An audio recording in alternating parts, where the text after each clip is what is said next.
Assalamualaikum warahmatullahi wabarakatuh. Halo sahabat sejuta kisah. Bahagia sekali kami bisa kembali hadir bersama Anda. Tentunya seperti biasa, kami akan menyuguhkan cerita-cerita misteri yang menarik untuk Anda simak. Dan kali ini kami akan berbagi sebuah kisah nyata misteri yang berjudul Lupa Lepas Susuk. Siang hari aku dan Hendra sedang bersantai-santai di taman kampus. Letaknya berada di tengah bangunan kampus.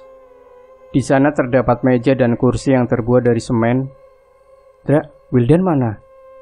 tanya aku pada Hendra yang sedang menatap layar ponselnya. "Nggak tahu, kayaknya masih ada kelas.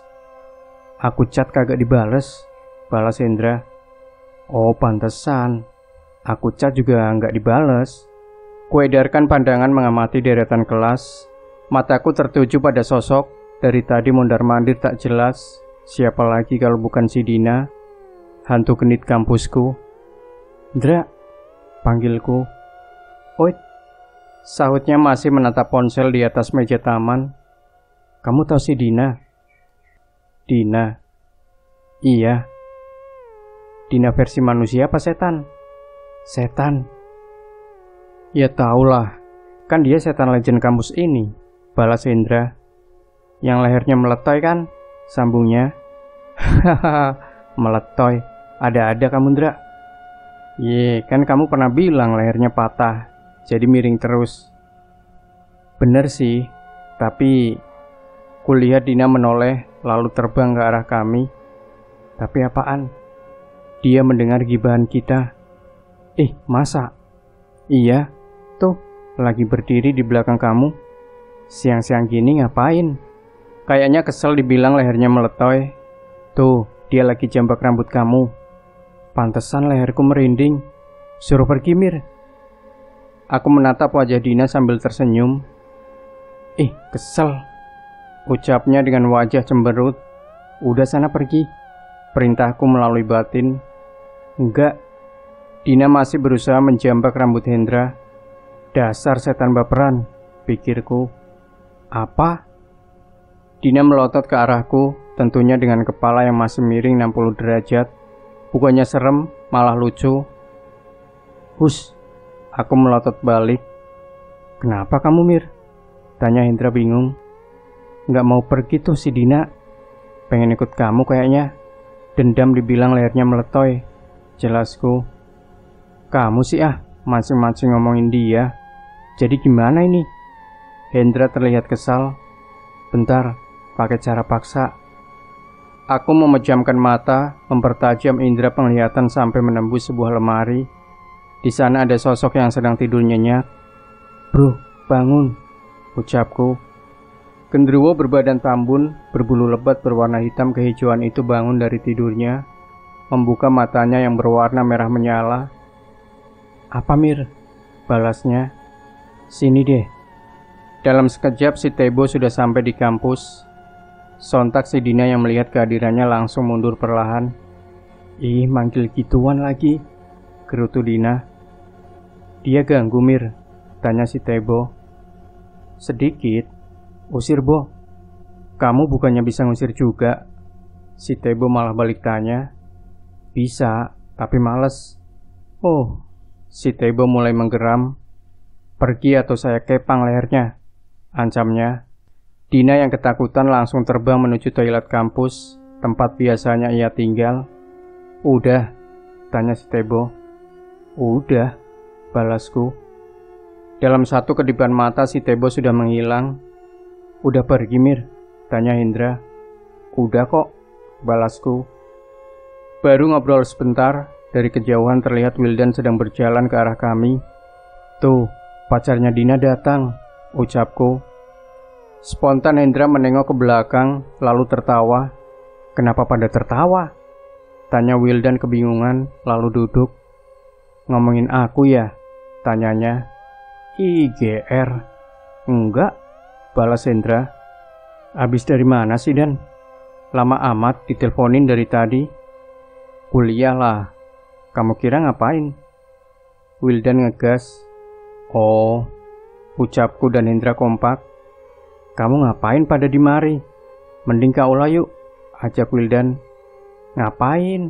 Tanya Hendra. Anak paduan suara sama tari lagi latihan buat lomba provinsi. Aku melirik ke arah Hendra. Mau Hen? Tanyaku. Ayolah temenin aku. Aku tahu nih. Kamu mau ngeliat si Hani kan? Ucap Hendra. Oh, si Hani anak paduan suara, timpalku. Iya Mir. Ya, sambil menyelam minum air, sambil nonton mereka latihan, sekalian lihat Hani. Ucap Wildan tersenyum lebar. Yuk, sambungnya sambil berdiri. Ya udah deh. Aku pun berdiri diikuti Hendra, kemudian berjalan menuju aula. Sesampainya di aula, suasana tidak terlalu ramai. Kami duduk di kursi lantai 2 yang berhadapan langsung dengan panggung.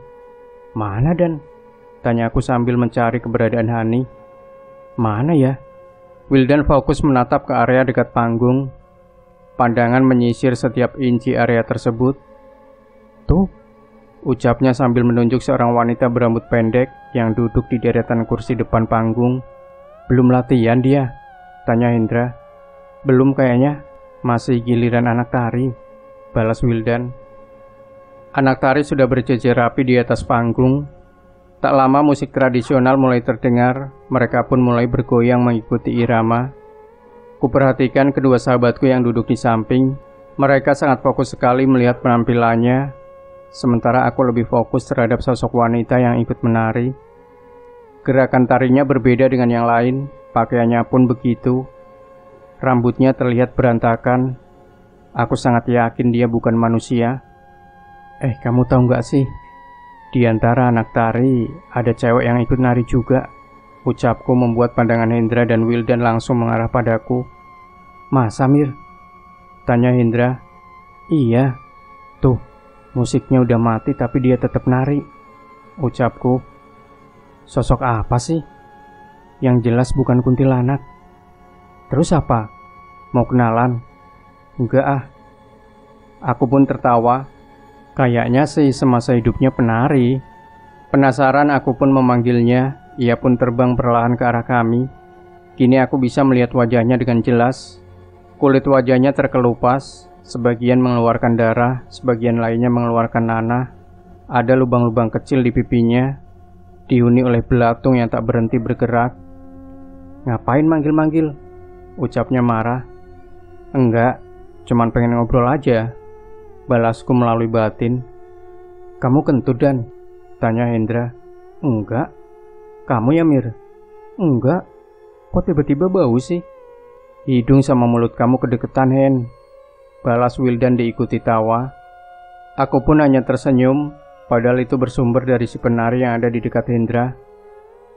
Asli bau banget nih. Hendra terlihat kesal sambil menutup hidungnya.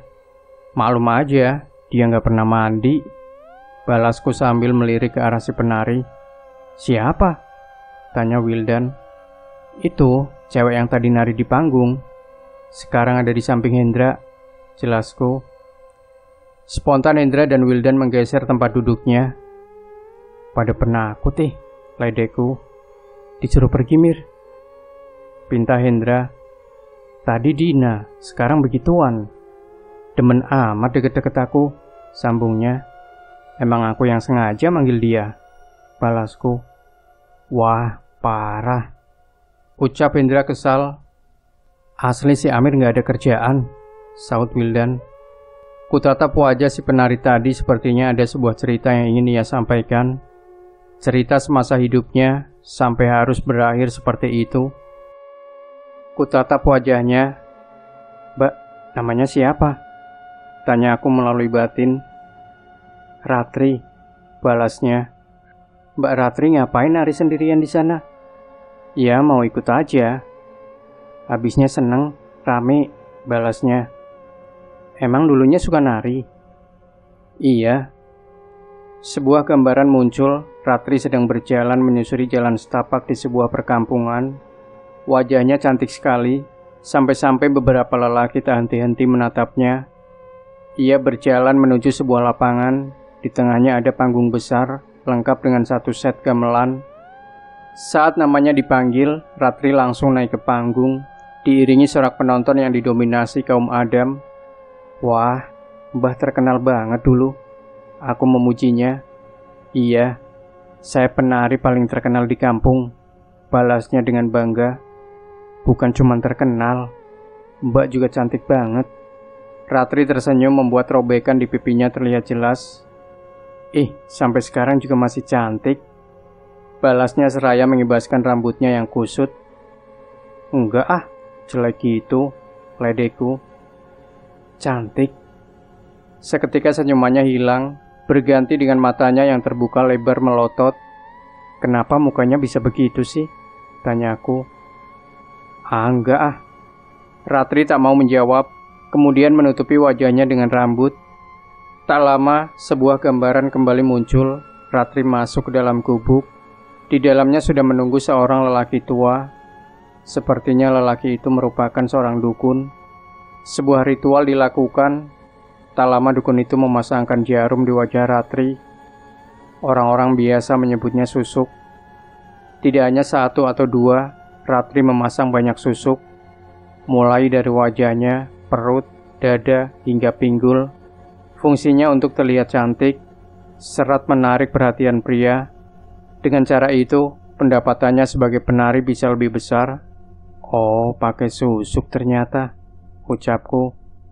Enggak kok, elak Ratri. Ngaku aja Mbak. Emang kalau iya kenapa? Tanyanya. Ya nggak apa-apa sih Mbak.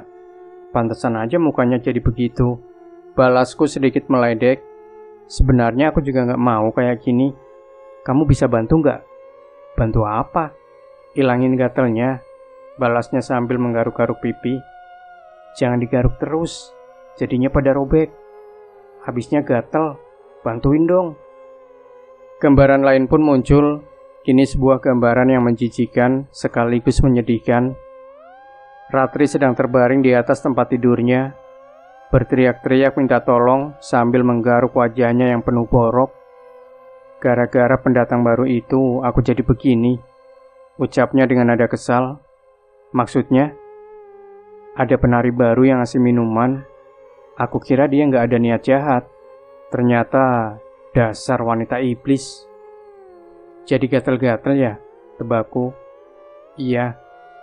Seharusnya kamu lepas susuknya biar nggak gatel lagi. Saya lupa. Keburu mati ya? Ratri mengangguk. Kejadiannya begitu cepat. Baru beberapa hari merasakan sakit, Ratri sudah meninggal. Sehingga ia belum sempat meminta sang dukun untuk melepaskan susuknya. Sungguh sebuah kematian yang tragis. Nah, berarti salah sendiri. Jadi saya nggak bisa bantu. Terus, kenapa banyak tanya? Ratri terlihat marah. Iseng aja Mbak, balasku. Ia pun terbang melayang ke arah panggung. Mbak, panggilku. Mau bantu aku? Tanyanya sambil menengok ke arahku. Mbak jangan di sana. Saya mau nonton orang nari jadi keganggu, ucapku. Enggak. Ia terbang melesat duduk di samping panggung. Aku pun memiliki sebuah rencana. Kembali mempertajam penglihatan, lalu memanggil si Tebo. Ada apa lagi sih Mir? Ucap si Tebo kesal. Tuh cewek tolong suruh pergi dari panggung. Ganggu pemandangan, balasku. Kenapa tidak kamu sendiri, Amir? Daripada tidur terus, mending bantuin, buruan. Dalam satu kedipan mata, si Tebo sudah ada di belakang Ratri. Ratri pun kaget bukan kepalang, lalu pergi keluar aula. Udah, tanya si Tebo. Udah, makasih Bo. Jangan ganggu lagi. Iya. Si Amir dari tadi diem aja, ucap Wildan. Kayak gak tahu aja kamu. Dan berarti si Amir lagi ngobrol sama tuh makhluk, balas Hendra. Bener kan Mir? Sambungnya saat ku membuka mata, aku mengangguk. Tuh kan, udah pergi Mir. Baunya sih nggak ada, ucap Hendra. Udah, itu cewek bau banget. Emang matinya kenapa? Tanyanya. Kelelep di septic tank kali, saut Wildan. Wah, sompral si Wildan, ucapku. Ampun Mir. Emangnya kenapa Mir? Tanya Hendra. Intinya bau busuk itu dari mukanya Hen. Banyak koreng gitulah. Campur darah plus nanah. Cici liatnya, jelasku. Kalau Cici ngapain kamu panggil Amiruddin? Ucap Wildan. Ya aku juga penasaran, pengen tahu kenapa bentuknya begitu. Kok bisa begitu mukanya Mir? Tanya Hendra. Kamu nanya mulu Hen. Ntar kalau tuh setan datang lagi, gimana? Timpal Wildan. Udah pergi kok, keluar aula, balasku. Oh, jadi semasa hidupnya dia tuh pakai susuk buat mikat cowok-cowok. Nah, pas sebelum meninggal lupa dilepas. Jadi aja bentukannya begitu, jelasku. Oh alah, separah itu ya. Cuman gara-gara lupa lepas susuk, ucap Wildan. Iya, dan jangan sekali-kali lah kamu pasang begituan, balasku. Buat apaan aku pasang begituan? Buat apaan aku pasang begituan, Amir? Kamu jangan ngadi-ngadi dah. Ya siapa tahu biar kelihatan tampan di mata Hani. Aku udah tampan begini, gak perlu pakai begituan. Tampan dari mana sih? Ini anak berdua ribut mulu, kagak pernah akur, keluh Hendra. Kamu juga sama Hen, mancing-mancing mulu, balas Wildan. Lah, malah aku yang kena. Kamu sih Mir, ucap Hendra. Aku pun tertawa. Demikian sahabat sejuta kisah. Jangan lupa tinggalkan komentar Anda, like, share video ini, subscribe channel Sejuta Kisah, dan kembali nantikan cerita-cerita misteri terbaru dari kami. Wassalamualaikum warahmatullahi wabarakatuh.